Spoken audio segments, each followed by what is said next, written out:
pagi.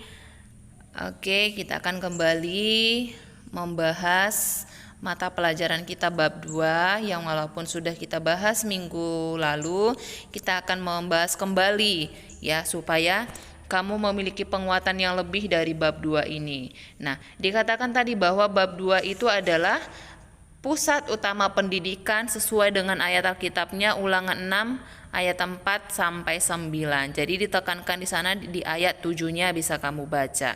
Nah, sesuai dengan pembelajaran bab 2 ini, hal-hal yang perlu kita bahas itu ya adalah yang pertama, pengertian pendidikan, yang kedua, keluarga sebagai pusat utama pendidikan.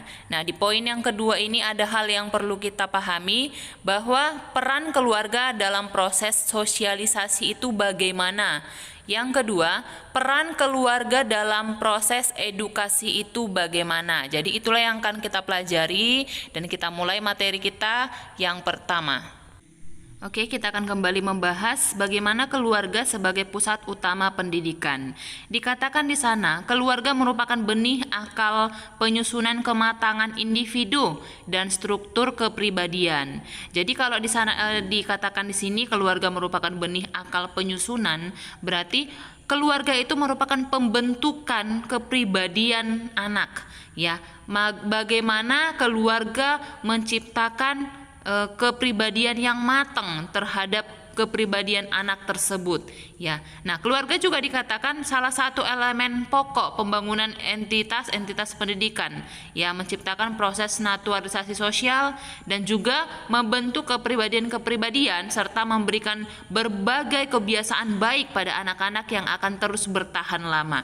Kebiasaan baik intinya berarti keluarga itu wajib mendidik anak-anaknya itu sesuai dengan hal yang Tuhan inginkan, menciptakan hal-hal yang baik ya, menciptakan hal-hal yang baik.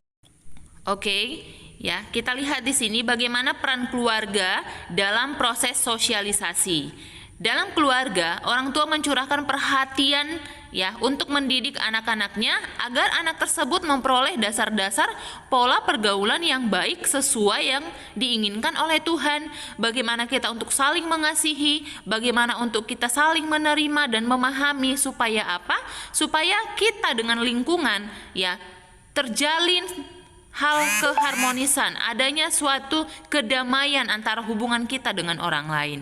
Jadi dalam hal ini orang tua sangat berperan untuk memberikan pengawasan dan pengendalian yang wajar sehingga jiwa anak tidak merasa tertekan ya.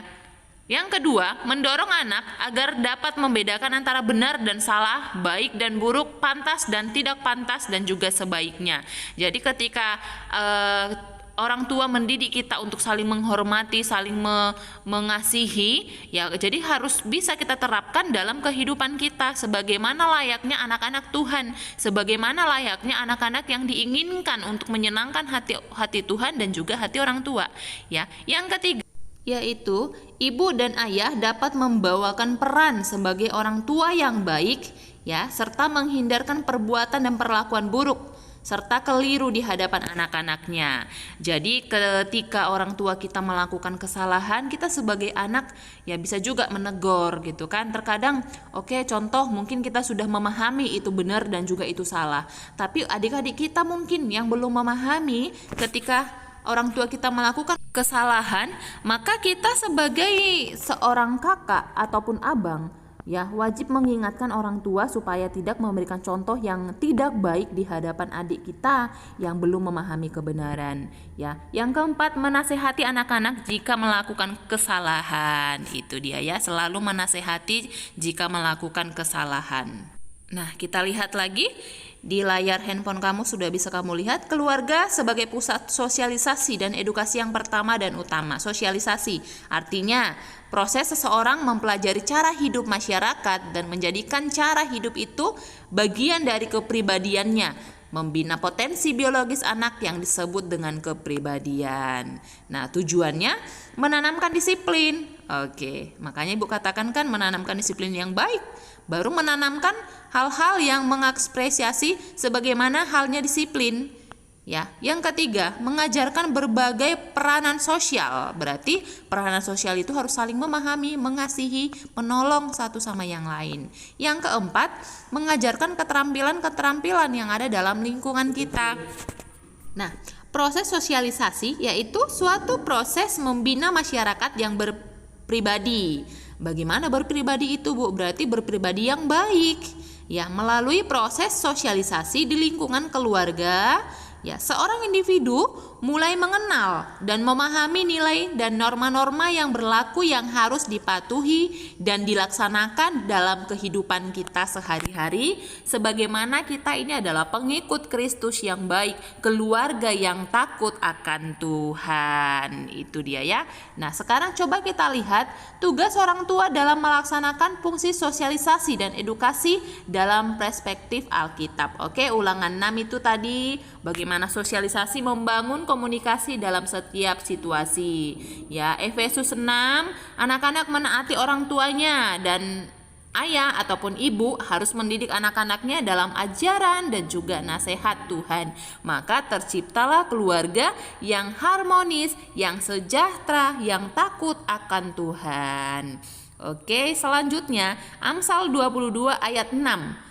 Orang tua bertanggung jawab mendidik anak-anak menurut jalan yang dikehendaki Tuhan, ya, jalan yang sudah diinginkan oleh Tuhan. Maka keluarga tersebut menjadi keluarga yang luar biasa, yang kokoh, yang memiliki pendirian yang kuat di dalam Tuhan, ya. Nah, dikatakan di sini selanjutnya keluarga dalam proses edukasi, ya. Orang tua sebagai lingkungan pertama dan utama di mana anak berinteraksi sebagai lembaga pendidik yang tertua. Artinya, disinilah dimulai suatu proses pendidikan. Ketika kamu masih bayi, pertama kali kamu mengetahui bagaimana berbicara yang baik, bagaimana berjalan, ya, bagaimana cara makan yang baik, bagaimana cara berdoa yang baik, itu dari orang tua. Ya, sehingga orang tua berperan sebagai pendidik bagi anak-anaknya. Ya, lingkungan keluarga juga dikatakan lingkungan yang paling utama. Oke, jadi orang tua itu harus bekerja sama dengan sekolah supaya ya kamu memiliki keterampilan, pengetahuan kognitif yang baik untuk menjadi pribadi yang matang menghadapi dunia ini. Nah, yang berikutnya, sikap anak terhadap sekolah sangat dipengaruhi oleh sikap orang tua terhadap sekolah. Berarti harus ada kerjasama yang baik, ya, harus sama ada kepedulian yang baik, baik dari orang tua dan juga dari kamu sendiri. Ya, orang tua harus memperhatikan sekolah anaknya, tapi kita harus lebih dewasa juga. Kalau mungkin orang tua sibuk mencari nafkah untuk keluarga, harus kamu dewasa juga. Ya, jangan seperti anak kecil, kan sudah SMA, harus bisa lebih mandiri. Oke, sekian dan terima kasih.